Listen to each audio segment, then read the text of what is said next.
Yo, welcome in. Now, I've been playing the Trapsin over the last few days on my live streams. Been having a lot of fun, but this ain't the same old Trapsin from back in LOD.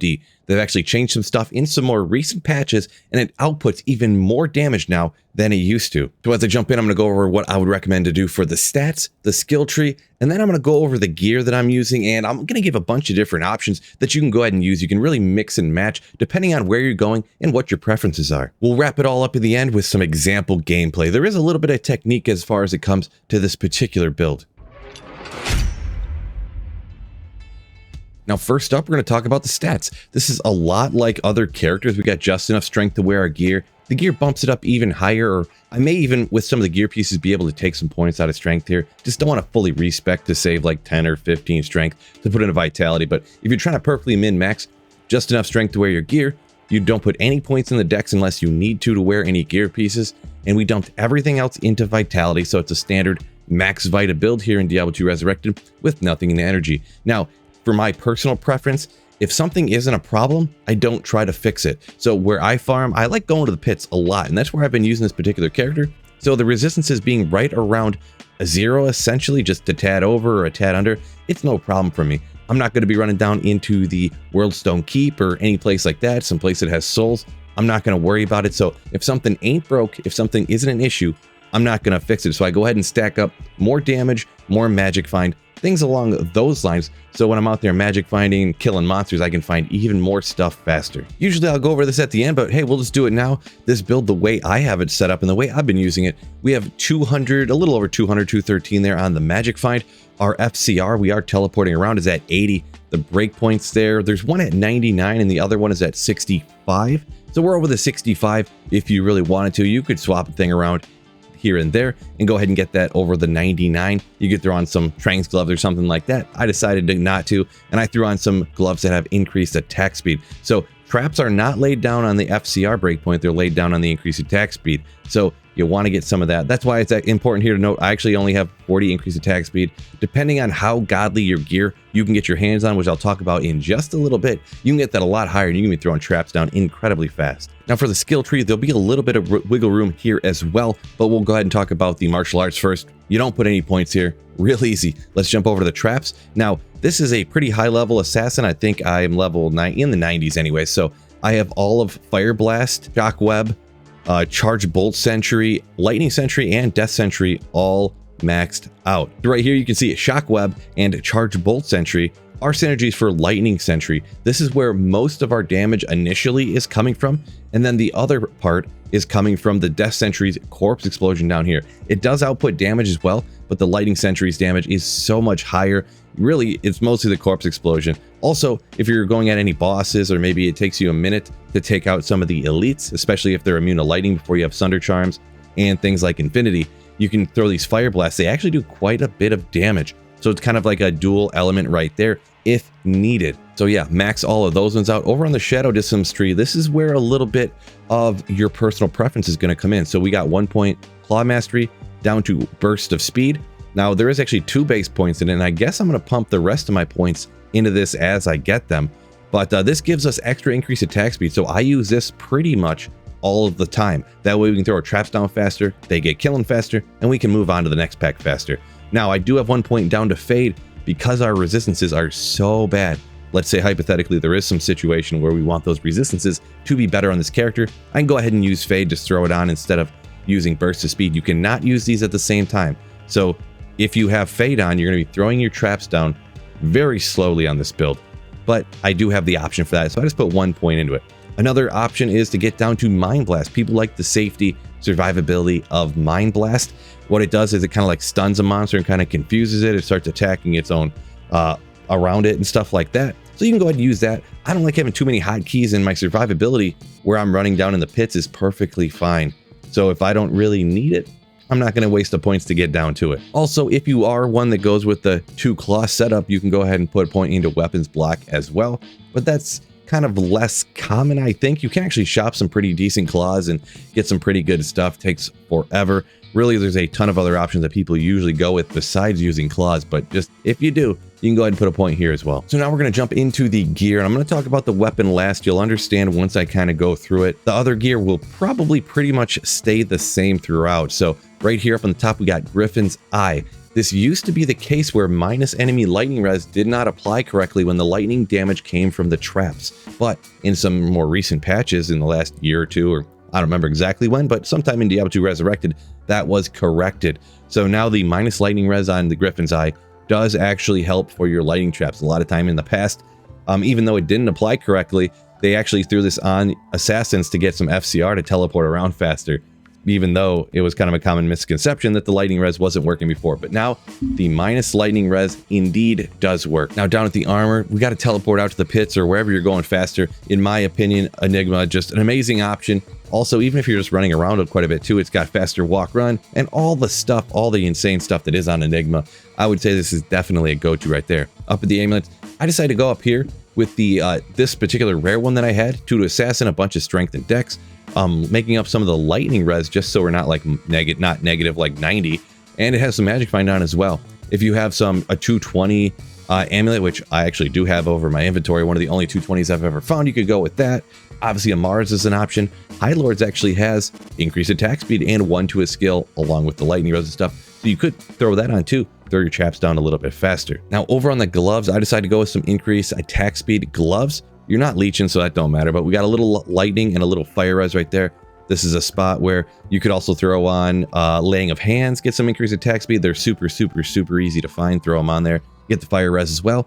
Or you can throw on like Train's gloves, mage fists, and get some FCR to go ahead and teleport out faster or something along those lines. Now for the rings, I feel it's very important to get a Raven Frost here because you're going to be throwing the traps mega slowly. You're going to be in slow motion underwater. If you do not have that, cannot be frozen. And Raven Frost got some other good things on there to help you out as well. And then we got a Stone of Jordan over here to increase our mana and obviously the 1 skill. On the belt, Arachnid's Mesh is pretty much a go-to here, 1 skills. And that's another spot we get some FCR to at least get to a reasonable breakpoint to teleport out to the pits or wherever you're going a little bit faster. Over on the boots, we got some dual res boots here with some magic find. These really aren't the greatest. You could definitely get some better things. Alder's boots over here. Shadow Dancers, you could always go ahead and throw that just for kind of the assassin lore, since they are kind of assassin boots, I suppose.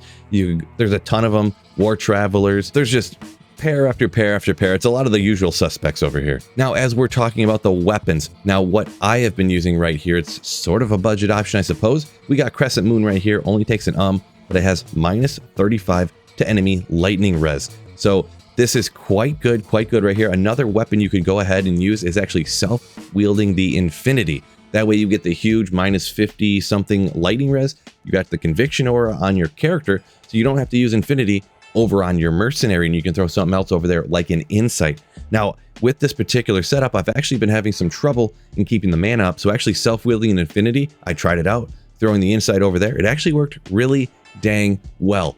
But that is multiple burr runes right there, and actually the way that I ended up fixing the setup right here, this isn't necessarily the way that I recommend fixing the setup. You probably would just go ahead and use potions once in a while, but I am lazy. So of course you're going to have Call to Arms over here. That's kind of a no-brainer right there. But I actually have a Phoenix Shield on swap. So I throw the traps down, the corpse explosion go off, and you don't want to use the redemption before the corpse explosion happens, because then there won't be any corpses to explode.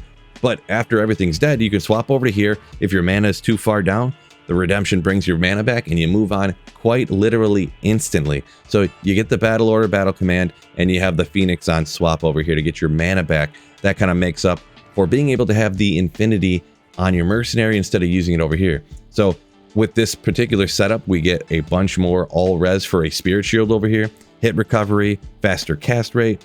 We got life mana, magic absorb, all the great stuff that comes on the Spirit Shield, along with minus res over here on the Crescent Moon. Now there's a couple other options for the weapons, and actually they're rare or magic claws that have 5 or 6 to traps. Now if you get lucky enough to find some rare claws that have like 2 to assassin skills with 3 to lightning sentry, those are going to be absolutely amazing. They can come with other stuff on them as well, looking a lot like the ones right here.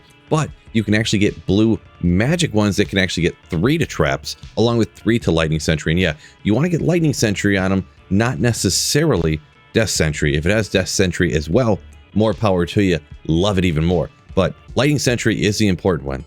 And you want to get 2 to Assassin or 3 to Trap skills. On top of that, of course, you want increased attack speed on them if you can manage it, because of course the traps go down on increased attack speed. If you get lucky enough, you want to get some sockets in these as well, whether you Larzik the rare ones or if you Larzik the magic ones. Now the magic ones can get 1 or 2 sockets. You got a 50-50 chance. You really want to get the 2 sockets because they're worth so much more. And then you go ahead and plug 5 facets in them if you can get those as well. Now these are great to utilize that weapons block if you go that route, and it's just cool to actually have the assassin running around with claws instead of running around with a flail, heart of the oak, or you got a crystal sword or something like that. And actually those magic claws, technically you can come over here and shop from Anni.